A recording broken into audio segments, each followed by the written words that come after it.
I need to hear the story about the murder house. Okay, so the murder house. So this is recently. This was in November. We got this contract, and usually our contracts are in the peninsula, and this one was in El Sobrante, which is really close to my house. So I was really excited. I was like, good, I don't have to drive an hour to go to this house. And usually I do prep for the sale. But this time my boss was like, no, we don't need prep. You can just work the days of the sale. I was like, oh, damn. Because, when you go do prep, you find all the good stuff. But my friend who I work with, she was doing prep. And I texted her. I was like, hey, should I come to the house and do a pre-pick? And she's like, oh, it's kind of junky in here. You won't find anything. And I was, okay. So 10 minutes later, she texts me. She's like, holy shit, this house is insane. When I get out of here, I'll tell you. So I guess when they showed up to the house, there was a grandmother who lived there, and they met the daughter to get the keys to go into the house. And she said that the daughter was being real cagey and weird, and was didn't want to go in the house, and was worried that the days of the estate sale. She said, so my grandmother died tragically. And I'm just kind of worried that there's going to be a lot of looky-loos here on the day of the estate sale, kind of look around the house. And they were like, oh, that's kind of weird.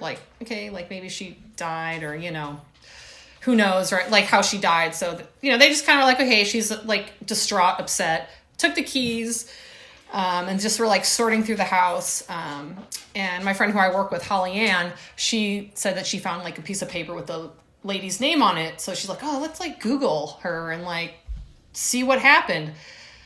So they Googled her name, and it turns out, so it was the grandmother, and her grandson, he was in his late 30s, had kind of fallen on some hard times and had moved in with her. And some time had passed.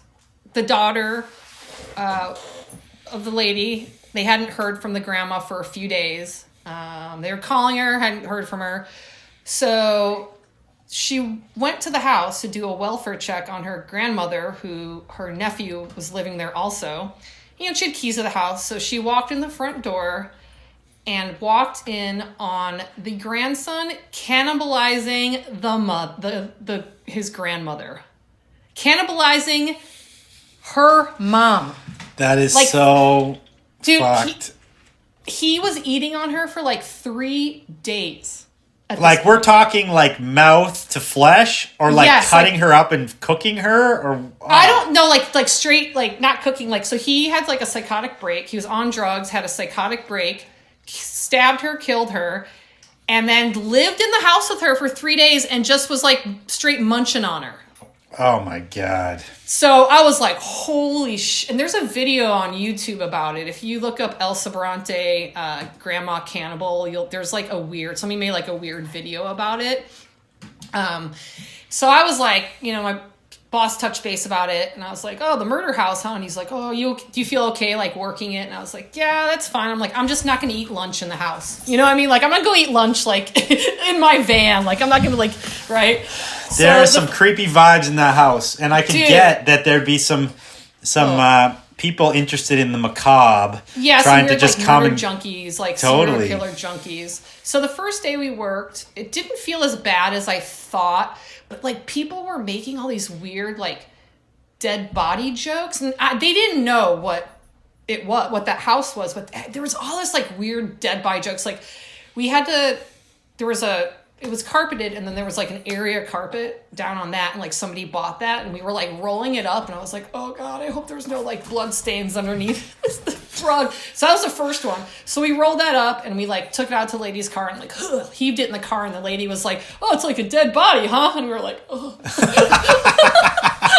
was like, if you only knew. Oh. And then it was so gnarly, that day too. Is there not some kind of disclosure that people need to know?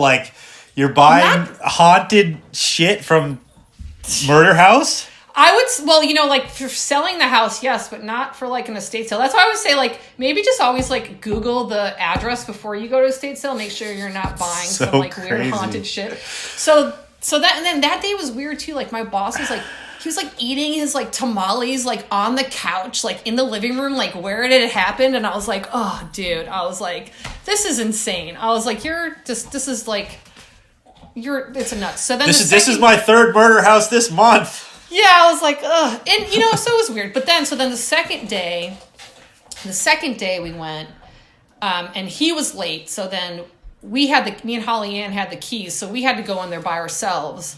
And, you go in and you turn all the lights on. You have to, like, get the house ready and whatever. And, like, we walked in and it was ice cold in there. And it just felt like, even talking about it now, like, oh, this hair is on my neck stand up. It was so dark and like weird in there. So I was like, oh, we got to get these like windows open, these blinds open, and the back like fence open and all this. And so like opening one of the blinds, and there was a leather lazy boy chair. It was pretty junky. And I'm like opening the blinds and the light shines on it and there's just blood splatter like all over this chair. And I was like, what the fuck? And then throughout the day, because people buy stuff and they mess up areas and you kind of got to go around and straighten stuff up. And like throughout the day, like me and Holly Ann kept finding stuff with like blood on it. Like there were like magazines with like blood splatter. There's like this Cabbage Patch that had like blood on its clothes. And so like the cleanup, it wasn't it was like a crime scene, but it wasn't an investigation scene because obviously like they knew who killed the grandma. So like there was just like a basic cleanup. So we're like selling like blood splattered like shit in this house. I could like, it was so gnarly. I was like, oh my God. And like, the number one question on everyone's mind, was there any vintage? No. And you know what? Like the dude I work for was like, because I usually pick something, even if it's not like clothes, it's like there's some weird like knickknack or a lamp or like a dope chair or something. And, or like a set of steak knives. I was like, I need some steak knives. But like, he was like, you don't want anything from this house? I was like, no, not. I was like, I'm not bringing like one thing into my house from this place. Like the vibe there, the second day was like really weird. Like I had to go upstairs to like her bedroom to like close down the house. And I was like, ugh, like I was like trying to run down the stairs and like get out of there as fast as I can. It was. So you never met the mom of the murder. I know the grandma's dead, but I actually did meet the daughter because she had to come and give us keys on like the first day of the sale. My boss, like he forgot the fucking keys. So I actually met her. And so I met the woman, the daughter of the that was her mom. I met her. She was the one that walked in. And she it was her brother? Oh no, it was her nephew. Her nephew that had cannibalized the grandma. So what was her vibes like when you met her? She was like, when I met her too, like, did not want to be at the house. She was like, okay, here's the keys. And was like, out.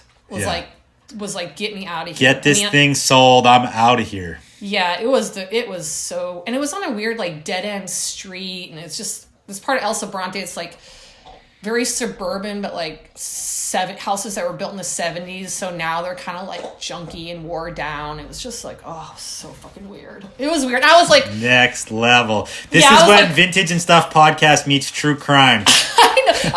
I was like, okay, well, if I'm going to be in the estate sale business, like I need to work a murder house. So like, it's like one of the worst things that I've like worked. So like anything else is like, well, I worked a murder house. So, yeah, no, I not did just a murder like, house. Cannibalistic murder. Yeah, a lot of sage after that. A lot of like, No amount of sage can cleanse that house. Yeah. No, I was like happy. It was like, I felt like having the mask on. It's like, obviously because of COVID, like kind of helped. Like, I felt like it helped guard me from like taking anything The spirits yeah. taking over your body. Dude, totally. It was like, that second day, I'm like, it just like makes me squeamish thinking about it. Well, I'm glad we got the story of the murder house. This might go down as one of the best stories on the podcast so far. Super stoked. See what happens when you interview a lady? It's like I know. Kind of shit we see, man. This clip gets its own clip for sure because it's amazing. Ugh. And I'm spending my whole night Googling this Lebrante murder house. I'll send you the link for it, for the video. It's like some weird like English dude narrating it. It's so fucking weird. It's weird.